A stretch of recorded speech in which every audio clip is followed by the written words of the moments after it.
Hi, everyone. This is live from warm, sunny Colorado. Today's video is a special video.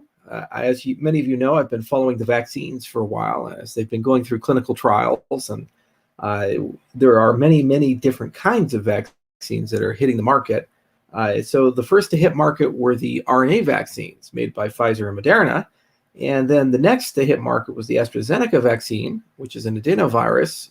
So basically, they take a genetically engineered virus, usually from an animal close to us, but sufficiently far that it's not endemic in humans. And then they put viral DNA in it, and they use that to make something from the virus to trigger immune response. And then finally, you have protein subunit, where they take an insect cell that's been genetically modified, and then what they do with the insect cell is they have it produce these viral proteins, and then they connect them to a nanoparticle that makes it look a lot like a coronavirus, and then it can trigger an immune response.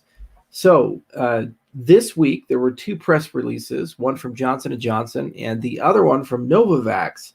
And the Johnson & Johnson press release, I have it right here. It says that the candidate is 72% effective in the U.S. trial and 66% effective overall at preventing moderate to severe COVID, and 85% effective for severe disease and hospitalization. And the other one, the Novavax trial, the UK trial just came to an end, and they've unblinded some of the data. It's 89.3% effective. That's the top line. And there's some evidence that the South Africa strain there's been some escape from that. And so anyway, this is incredibly good news for two reasons. One is that the Johnson & Johnson vaccine is a single shot platform, which means that you just inject and you're done. And what we've noticed with all the vaccines that have hit market, which have all been two shots, is that there's a significantly higher degree of reactogenicity with the second shot. What that means is when you get the second shot tends to trigger a very aggressive response. And so people have reported arms being sore for days or weeks, fever, chills, and it's pretty universal. That's a very strong reaction. The fact that you have a single shot platform, there's no having to go back and do another thing, which always causes problems. And second, the shots were very well received by the general public. Now, the Novavax is a two-shot platform, and there was not much said in the press release about the symptoms and side effect profiles and these types of things, other than it was well received. So what happens is that when these companies get to this stage, they apply for something called emergency use authorization. So what they'll do is they'll go to the Food and Drug Administration. They'll say, hey, we think that this is necessary for a big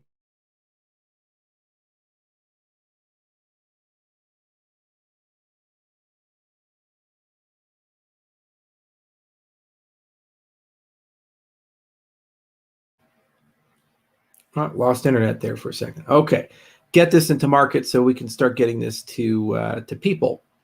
And so to do that, they have to take all the data and put it to a big filing, and then it's done in a very open, transparent way.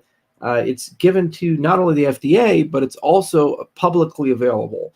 And then a committee will come together, make a recommendation, then the internal people at the FDA will decide whether to approve or reject the EUA. Now, the committee meeting is also open and transparent, and we've gone through this just last month in December with both Pfizer and Moderna. And those filings, they tend to be quite large and a huge amount of data that needs to be parsed. The odds are that Johnson & Johnson will apply for EUA sometime in mid-February. And that data package that they produce, all the run-up of what happened during the clinical trial will also become known. Now, one thing I'm very interested to see is that there was evidence of transverse myelitis, and we're not sure if it was either in the placebo group or in the vaccine group, but it was apparently just there. And that was one of the reasons why the Johnson & Johnson trial was a little late. There was some delays as a consequence of that. So that's going to be inside the EUA package of what happened there. and there's probably a few other things that were discovered that happened there. So it's going to be an interesting thing to look at. Novavax, it's unknown whether the FDA will allow them to apply for an EUA with UK data. There is also a clinical trial in the United States for the AstraZeneca vaccine. The phase 3 clinical trial will probably conclude in April to May, and it's unclear whether AstraZeneca can also apply for emergency use authorization in February off of the UK data set. It makes, frankly, no sense why not, because they've already distributed that vaccine to millions of people in the UK and India, and safety data looks reasonable, although there are some efficacy questions above those over the age of 65. And there's some debates about that in both Germany and France. So why is this important? Well, it's important for two reasons. One, Johnson & Johnson has gargantuan manufacturing capacity. They're one of the largest pharmaceutical companies in the world. And this particular platform is very easy to mass manufacture, and it's stored at refrigeration temperature. And it's also a single shot platform. So what that means is that we can expect hundreds of millions of doses in circulation as we exit the spring and enter the summertime. And those doses are going to be very easy to distribute throughout the world. In fact, this year alone, we can expect 1 to 2 billion doses produced. So having a gargantuan manufacturer be successful in releasing a vaccine is great. And it's one of the reasons why I was very sad when Sanofi and GSK's trial turned out to be a failure, because they had equivalent manufacturing capacity, and them being set behind by 9 months was very problematic. Novavax, the protein subunit manufacturing process they have, they seem to be very confident they can scale that to about 1.6 billion doses by the end of 2021. Now, they're saying that they're going to start making 150 million doses a month is what their estimate is going to be as they scale up. So the sooner that can come to market, the better. Now, here's the reality. Variants including the South Africa variant, which seems to lower the efficacy of the Novavax vaccine in the phase 2b trial to under 50%. If one is vaccinated, there would be no pandemic, at least in a traditional sense. This virus would be endemic around the world and people would be getting it. But honestly, had just the Johnson & Johnson vaccine been well distributed, people had taken it, or we had naturally that level of immunity, there'd be no social distancing, there'd be no masks, there would be no lockdowns, because politically it'd be impossible to even have that conversation, because the death rate would actually be lower than influenza if you do the math and you take a look at these things, the level of protection that's being claimed. So what's going to happen in the next 6 months, now that we have likely 5 vaccine platforms which are safe and effective before the end of June, is that we're going to see a bottoming of lethality. We've already seen this in Israel. Over half of the Israeli population is vaccinated, and there's incredibly positive data that's starting to flow out of this process, where there's a latency with cases, so they still are seeing a high caseload and high mortality rate relative populations. But within the next 3 to 4 months, we're going to start seeing those curves move permanently in a very favorable direction. And so by the end of the first half of this year, if these vaccines can get into circulation, especially Johnson & Johnson and Novavax, then there's a very good possibility that we could see up to a 90% to 95% reduction in death. That's optimistic, but it's definitely doable and possible, because the majority of the people who will likely die from this will have been vaccinated. And all of these vaccine programs platforms are showing a massive reduction in lethality. So that is the first major stage in breaking the back of the pandemic, is creating a degree of natural resistance and resilience in the community, in the population, for the disease as a whole. And now there's the question of variants. So the best adapted platforms for variants of the virus, like the South Africa variant or the UK variant and so forth, is the mRNA platforms. The CEO of Pfizer and the CEO of Moderna have both stated that they feel optimistic that they could have a booster shot available within 100 days that is custom tailored against the UK and South Africa variants that are discovered. So to stay ahead of this, there's two things that need to happen. One, genomic surveillance has to be done. So basically, in all developed countries, as cases are being detected, some subset of them are being analyzed, and we say, hey, we go beyond just testing for COVID. We actually sequence it to see if it's the same type of COVID we expect to see or a variant of it. And there are all kinds of scientists and techniques and epidemiological stuff that people do to know how to do that well. Unfortunately, the United States is number 43 in genomic surveillance. We need to be better at that.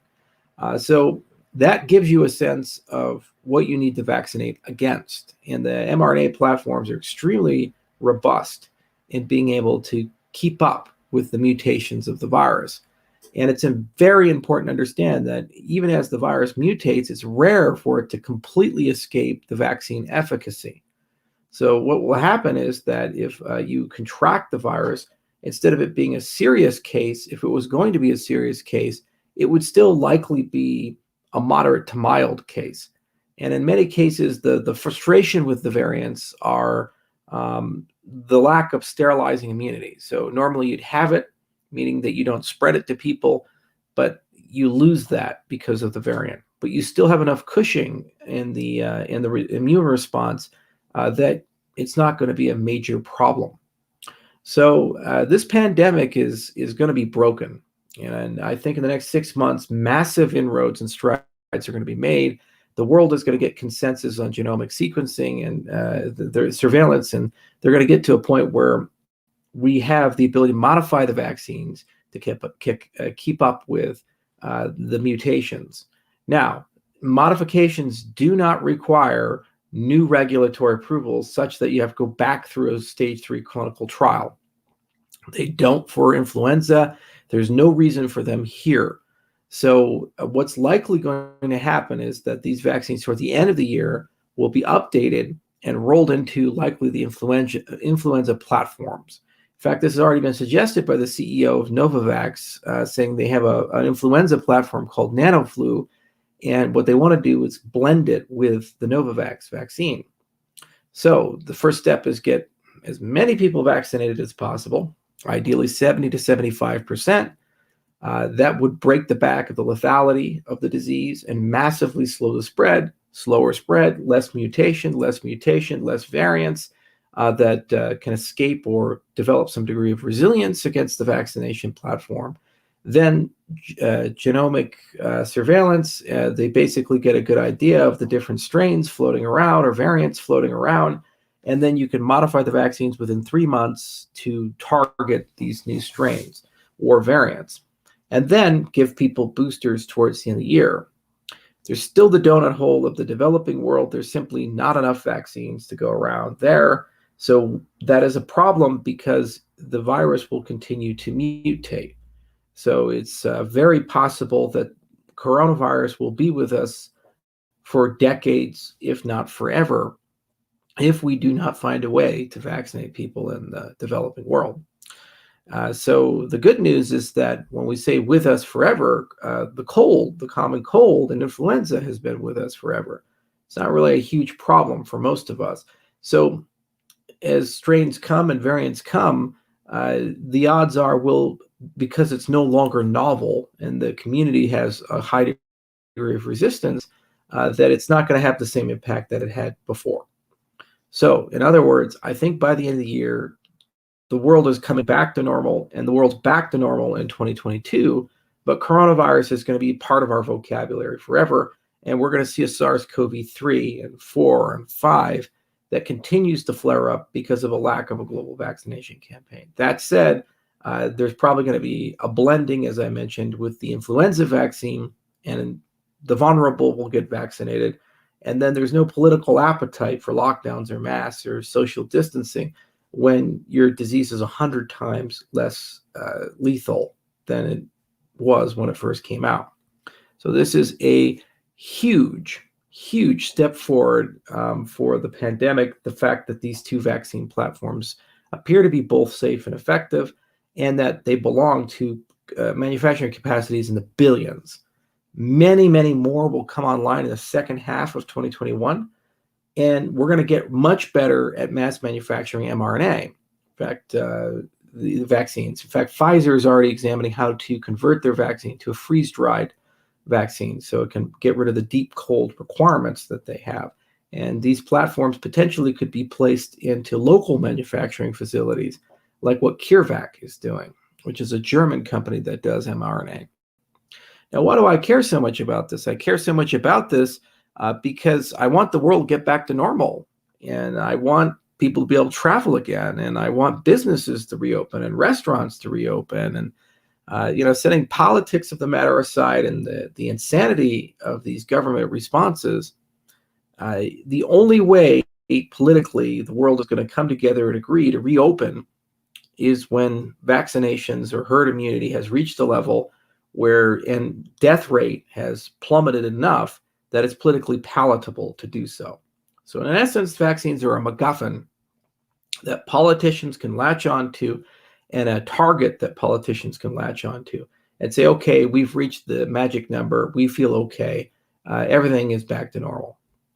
Now, that's rosy colored glasses because there's a lot more to do. And even after things are reopened, the reality is the economic damage of this is tremendous in every respect. And there are tens of millions of people suffering from long COVID, neurological conditions, destroyed lungs, permanent damage to their heart and other organs. And what's going to end up happening is a whole subfield of medicine is going to form specifically to treat long COVID. Government investigations, class action lawsuits, scandals, corruption investigations. You are all going to see this next 5 years to 10 years to basically clean through it. You can't have an event of this scale and not have massive amounts of opinions on the matter. The good news is that this has pushed medicine as a field, the science of medicine, ahead by decades, especially the science of mRNA vaccines and the science of vaccinology in general. So the whole point of making vaccines and deploying vaccines. There's going to be a wave of innovation in that field that is unbelievable. It's a golden age for it. Why should we care? Because I think within my lifetime, there's a very good chance that we'll see dozens of cancer vaccines as a result for this that are custom made specifically for you, the individual, if you contract cancer. I think within my lifetime, we will also see an HIV vaccine as a direct result of this. The field of virology will also gain tens of thousands of new researchers because of people inspired by this. And the knowledge of virology will become far more global and so much more research will be done. There's also been a great acceleration because of the wave of preprints in medicine of analyzing medical research faster. Also, there's going to be a deeper discussion about emergency use authorization and a deeper discussion about approving medicines faster for people, and including fast review of old medicines when pandemics occur. So all things considered, there's some light at the end of the tunnel. For everything that's bad, you get something good, and this is no different. And we can always choose to look at a glass half full instead of a glass half empty. But I am optimistic that the trends will continue. In my own country, the vaccination rate is 1.3 million doses per day. Likely within 3 months, that will be 2 to 3 million doses per day. And general public availability should probably happen somewhere between April to June at this trend. If Novavax and Johnson & Johnson and AstraZeneca are approved, because we'll simply have more doses than people. There's no reason to ration at that point. And anybody who wants one can go and get one. I think what will occur is we'll get to 50 to 60% vaccination rates pretty quickly. And then there will be a long tail because of vaccine hesitancy, which tends to erode over time. Because what happens is more people know people in their social circles who have been vaccinated and had no issues with it. And they say, okay, I guess I'm going to do that. The other side is that many vocations will require you to get vaccinated, such as being a teacher or a doctor or other things, if not in the United States and abroad. So it's going to be endemic. We're probably going to live with it forever. But the world came together and we made a few great strides that allowed us, for the first time in human history, to manage a pandemic without natural herd immunity. Normally, how this goes down is that we quarantine people as best we can. It's ineffective, and tens of millions of people die. And then eventually, humans develop built-in resiliency to the disease, and it goes away. Sometimes takes years. In cases of smallpox, never quite. And when they did flare up, it was decades. The Roman Empire, for example, during the reign of Marcus Aurelius, suffered from this. And this was one of the contributing causes to the destruction of Rome. It forever diminished the power of the empire and set them on a long path to decay. Plagues tend to break empires, and they tend to shatter great nations. And there's no exceptions in human history to this. And the very fact that a year into this one, it gave us a different way of doing things. Now, as I mentioned prior video, my AMA, I cautioned everybody and I said, it is really, really, really a wake-up call. This is the least lethal of the pandemics we're going to get in the 21st century. The reality is that in an age of CRISPR, there's an asymmetry to the spreading of disease. Whether this came from a lab in Wuhan or came from a bat or a pangolin, it doesn't matter. It started small. There was a small group of people who were infected, and then it grew exponentially, and now it's a pandemic. Imagine if this was engineered in a way that had a very long incubation time that was asymptomatic with a highly lethal tail, like 30%, 40%, as we see with conditions like Ebola or Andes virus, which is a variant of hantavirus or things like that. If that's the case, we could be looking at a pandemic that kills over 1 billion people. So it's extremely important that we take a moment to realize that because of globalization and genetic engineering and because of terrorism and asymmetrical warfare, that the chance of another pandemic within all of our lifetimes is much greater than 50%.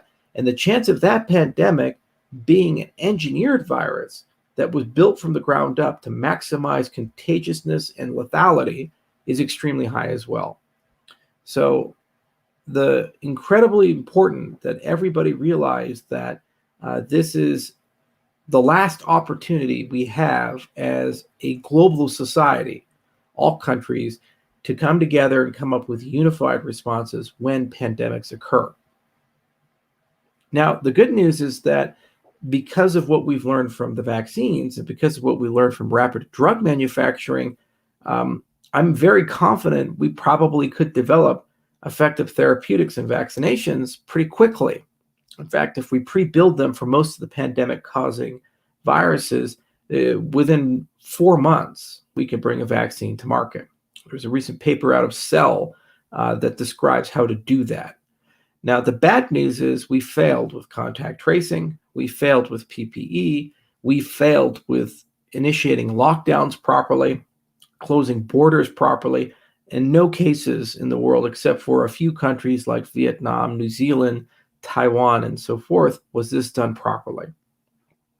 So I am not at all optimistic or confident that we've gotten out of that. And I really hope that as we close this out and the investigations begin and the lawsuits begin and the finger pointing and these other things happen, at least some wisdom prevails on a global level that things look better and that we get our way out of it. So anyway, that's all I have to say about this topic. It's today. It's extremely good news, and it makes me really, really happy. I know some people personally who have been devastated by contracting coronavirus. I knew that was going to happen the minute that it became a pandemic and the data came out about how bad it is. I have friends who have lost family members, and I have lost friends over this. And I know some people who, after 9 months after contracting it, are still going through long COVID. And they're having headaches and fatigue and respiratory problems, and they have not been able to return to work. So it's just been devastating. On the other side of it, I also know a lot of people who have been devastated by the economic consequences of bad government policy, the lockdowns, shutting things down, and they've lost restaurants over it. They've lost livelihood over it, huge amount of reduced business. I have a lot of friends in the entertainment industry and the music business, and the superstars, they have cash cushions. The people who make the magic happen behind the scenes, they usually don't. And they're usually underpaid because they like working for rock stars.